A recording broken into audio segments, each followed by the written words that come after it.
Now for a review of what's making the headlines in the papers this morning, let's bring in ORISE analyst Dr. Constance Ikwoku. Good morning, Dr. Constance. A very good morning to you, Yolanda. Good morning. How was your weekend? Very well, and yours? It was fantastic. Excellent. Well rested. And good morning to you, Nkechi and Charles. Good morning, Constance. Nkechi, are you okay this morning? Seem a little bit, not ready for the week? No, we're always ready. The rat race begins. Okay, good to hear that. To look at the papers with us this morning, we have Dr. Iyobosa Owogaren. He is the editor, Nation's Capital of This Day. Hello there and welcome to the program. We'll begin with This Day newspaper. Here we have Wabara, declaration of state of emergency in Rivers is assault on nation's democracy. Adolphus Wabara is the chairman, board of trustees of the People's Democratic Party. He described the emergency rule as a gross violation of the Constitution. We also have a statement from the Nigerian Bar Association, NBA, in which he said that the voice vote utilized by the National Assembly to approve the President's declaration does not make the emergency rule legitimate. I mean, there's been a barrage of criticisms for about a week following this emergency rule declaration, and many question the constitutionality of the move. Chief Wabara is saying the same thing. We've been discussing for about a week now. Dr. Iyobosa, what makes his contribution different or significant? Well, I think the message is coming from a former Senate president who was once a presiding officer at the National Assembly. So I'm sure that whatever he says in regards to what happened in Rivers State, especially the role played by the National Assembly, headed by Akpabio, make it more newsworthy. But I think there's a near consensus among Nigerians that what happened in Rivers State is illegal, is unconstitutional, and that that action by the president is capable of derailing our democracies. It's a very dangerous signal to our democratic space. Apart from what the president did, and the approval that the National Assembly, I'm talking of the Senate and the House of Reps, gave to that action of the president, make it more dangerous.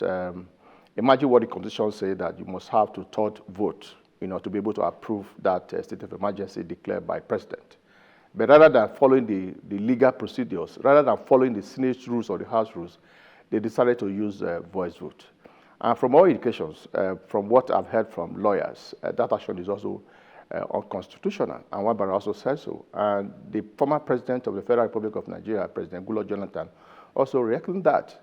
I think if you look at all these things, what the president is telling us, what the National Assembly is telling us, is that the president or the executive, has the National Assembly and other arms of government in his pocket. And for me, and that is dangerous for our democracy, especially when we look at it from the separation of power.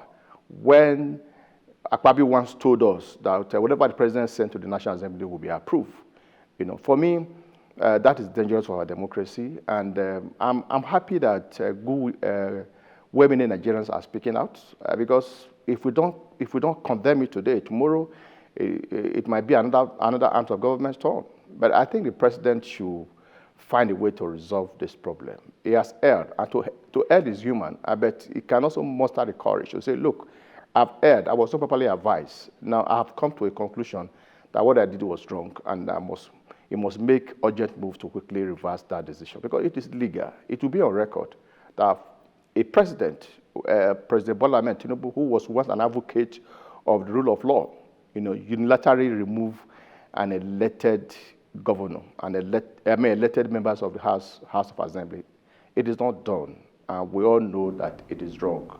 And Nkechi, the NBA has gone a step further to call on the president to reverse his decision. Is that a little bit of wishful thinking?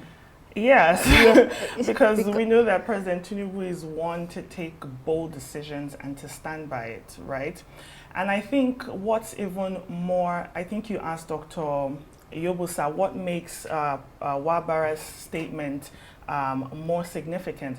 I think people are coming out to say what they think and to express their stance on this issue so that history records where they stand, right? Yes. Because I think the consequences we're going to face from this declaration of state of emergency or suspension, or how it was this administration went about it, the consequences we're going to see later when another administration wants to do this and they have precedents to follow. The same way people are saying, look, President Obasanjo did this in Plateau, he did this in Ekiti. We now have that precedent that in the National Assembly, when you need 2/3 majority votes, you can put it to a voice vote and it passes through. So I think that's what's important about this. The Constitution is not a blank check. Section 305 is not a blank check. We need to interpret what is expressly stated in the Constitution. I don't know why we're interpreting what is not stated in the Constitution, which is that the president can suspend a governor or elected members in a democratic society. Right, and you know, there's something that the NBA president also said. He was referring to the oath of office taken by the sole administrator, and he says this is unknown to the Constitution. So there are so many questions being raised on what is happening, and it's important that we continue to discuss this, to see how, you know, significant it is to our democracy. You know, he says you cannot do that. You know, so this is uncharted territory, and there's a lot that's still going to be coming out from this emergency rule declaration. Okay, let's move on to Daily Sun. Governors Wike camp renew fight over PDP secretaryship. Both camps claim victory in Supreme Court judgment. I mean, Charles, I want to bring you in here. This case simply highlights the mess that is generated when politicians drag the courts into every party dispute. The Democratic Party, I mean, the People's Democratic Party at this point is a disappointment to many in the country. You know, Nkechi just said something about interpreting, you know, the Constitution. And in this case, I'm talking about interpreting a court judgment.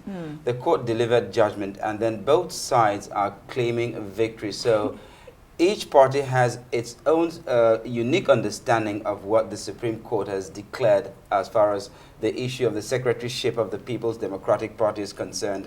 But what is most significant here is that the PDP is a party divided against itself, and if this continues, if they continue on this trajectory, then I wonder if they stand a chance to make any impact on the next wave of elections, which is basically right around the corner. 2027 is not far away, and right now the People's Democratic Party is so embroiled in this issue of who is the party's national secretary, so much so an end does not seem to be in sight anytime soon. I mean, if the highest court in the land has made a declaration and still there is controversy and misunderstanding and division in the party, then I'm afraid this political party is probably singing its swan song. I think quickly, when the Supreme Court made its ruling on Friday, I think it was quite clear.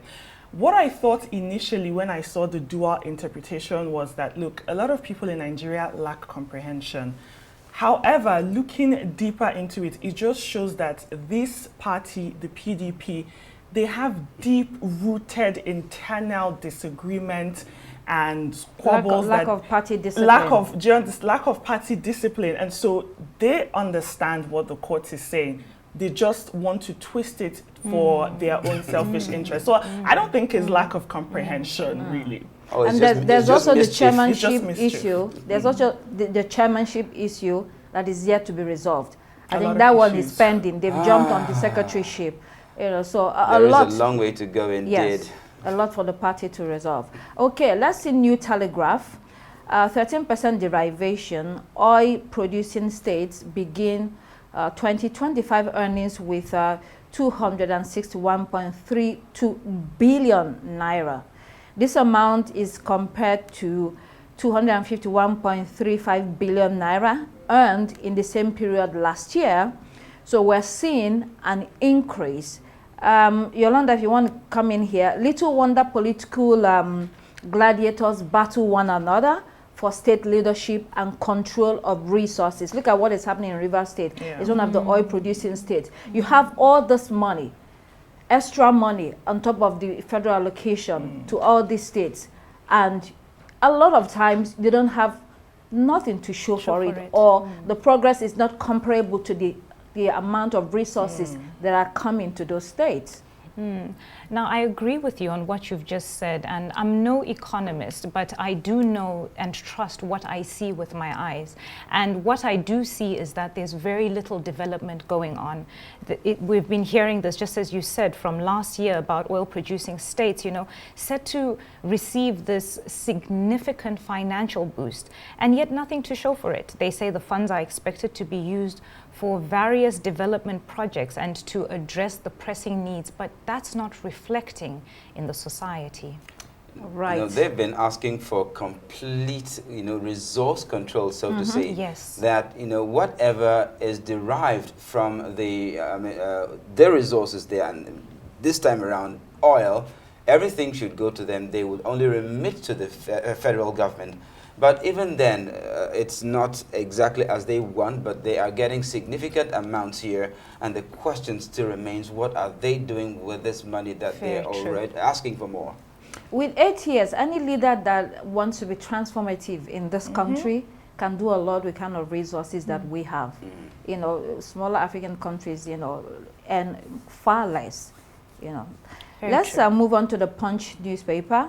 Naira for crude, marketers fear price hike as FG suspends sales to Dangote.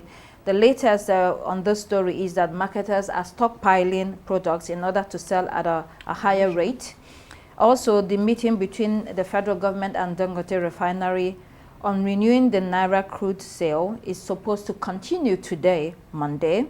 We're also hearing that NNPCL may have issues with crude availability because it has acquired loans from international financial institutions with yet to be produced crude oil. So let's pair that story with This Day again, if you can pull up This Day newspaper, which has on this front page, it says, NNPC's forward oil sales hit $21.5 billion in 6 years.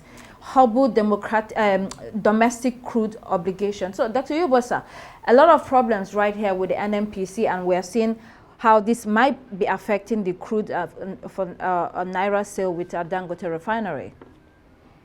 Well, ordinarily, I don't see the commercial conversation between Dangote and NNPC as a big deal. Of course, there has been that understanding that there should be NNPC selling crude to Dangote in Naira. And for now, the NNPC said, look, that one's no longer on their table and that they need to renegotiate that.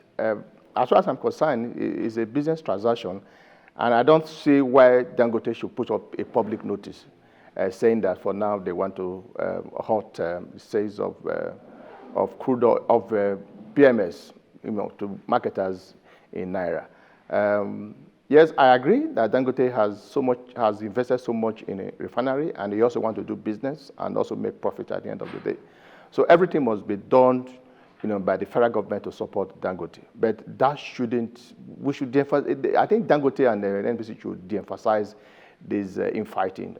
At the end of the day, it's not going to help the country, and it's not going to help members of the society. They need to find a way to continue to relate, you know, in terms of selling crude oil to Dangote, in a way that it will not hurt Nigerians, and it will not also lead to increase in PMS, as we're currently being told by experts in the sector.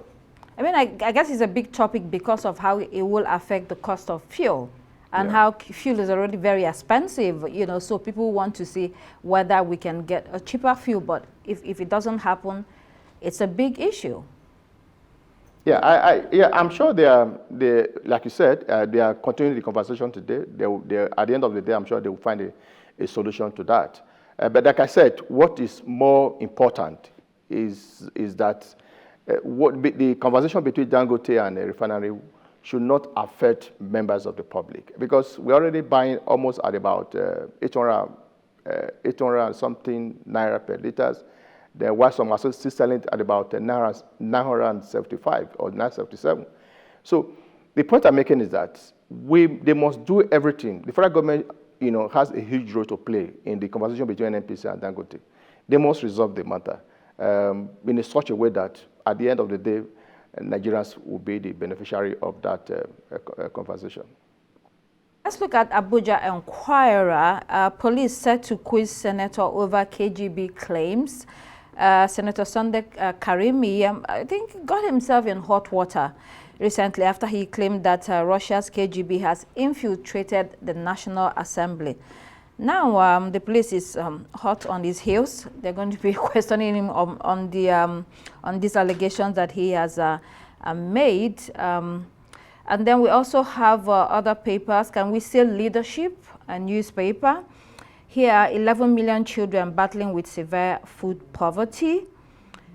Algon directs LGAs to open account with CBN. That's talking about the independence of the local government. Wiki louds Tinubu's impact on higher education. We also have national economy. Dormant Ajokuta still gulfs 1 billion in pensions, others in 2 years. Why are we still having that kind of money spent on an inactive national? Is this a national problem for us? It is Ajokuta still. Do we have any thoughts on that, Charles? That has been probably the root of Natasha Akpoti's problems. She has been an activist for the resuscitation of the Ajaokuta steel rolling plant, and that's supposed to be a national asset, but it isn't. Well, it's a national liability. It has always been a national liability. Right from its inception, I don't think it has actually produced anything useful, so to say. This was supposed to be an asset that will actually match the Russians in the production of steel. But so much money has been sunk into it, and I guess even from the installation, from what I gather, it was faulty, it was flawed. So it was not producing, or it wasn't installed to produce the kind of steel that could be produced in the country. And that's why its roots are questionable.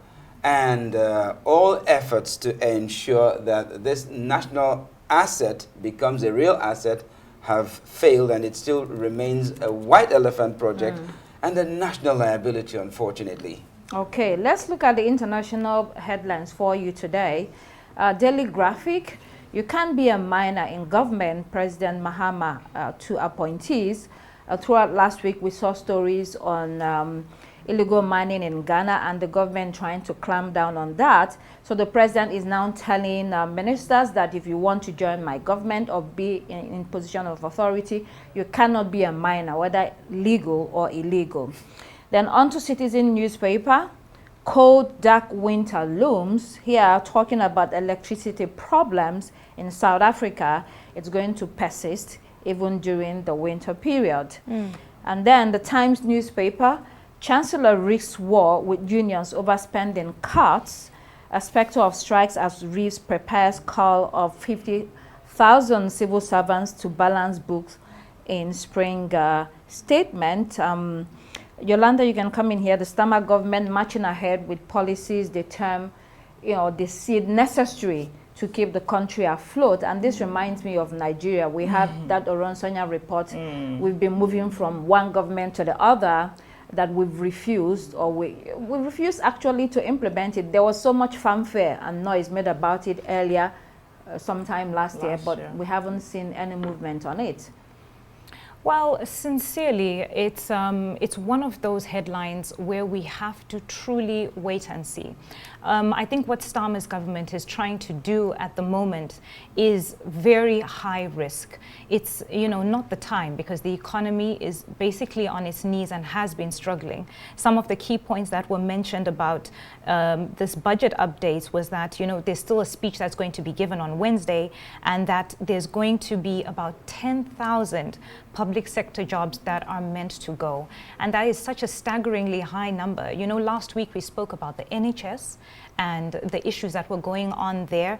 And, I think we just need to wait and see how this plays out. I am not very positive about how it will come through, because like I said, at the moment, Britain is really on its knees, but let's be positive that Reeves and Starmer know what they're doing and what they're talking about at the moment. Okay, they're moving ahead with... I think quickly it's a catch-22, right?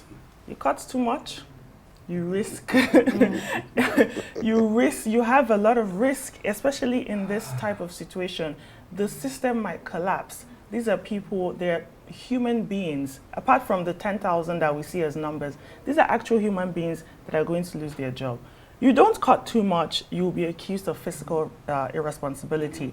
It's just, I don't know, Keir Starmer really has his work cut out for him. And be Absolutely. damned, don't But I think, be damned. again, That's right. take bold decisions, stand by it. If you see the vision, if you're working towards a vision and it aligns with that vision, you just have to assure your people that, look, in 2, 3, 4, 5, 10 years, this is what we're working towards. And well, it seems the country is pressed, so they need to do what they Yes. have to do.